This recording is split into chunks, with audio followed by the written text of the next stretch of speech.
PTV, Telebisyon ng Bayan.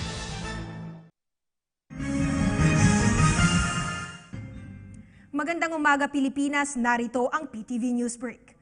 Hanggang ngayon ay nagpapatuloy pa rin ang programa sa Quirino Grandstand kung saan higit kumulang 800,000 Pilipino ang nagsama-sama para ipakita ang kanilang pagsuporta kay Pangulong Rodrigo Duterte kasabay ng ika-31 taong paggunita sa EDSA People Power Revolution. Ayon kay Bobby Brillante, ang tagapagsalita ng grupong Mayor Rodrigo Duterte National Executive Coordinating Council, sinabay nila ang aktibidad sa anibersaryo ng tinaguriang Bloodless Revolution para ipahayag ang matinding pagsuporta sa kampanya ng pamahalaan laban sa iligal na droga, gayon rin ang pagnanais na mapanatili ang kalayaan at demokrasya na tinatamasa ng mga Pilipino sa kasalukuyan.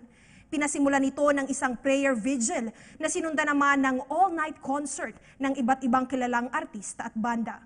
Liban sa Maynila, nagsama-sama rin ang mga taga-suporta ng presidente sa Cebu, Davao, Cagayan de Oro, pati ilang grupo ng mga overseas Filipino workers sa ibang bansa. At yan ang nakalap naming balita sa oras na ito, manatiling nakatutok sa PTV para sa pinakahuling ulat sa iba't ibang pangyayari sa bansa. Maaari rin kaming sundan sa PTV official Facebook account at sa aming Twitter account na @PTVPH. Ako si Joy Gumatay para sa PTV Newsbreak.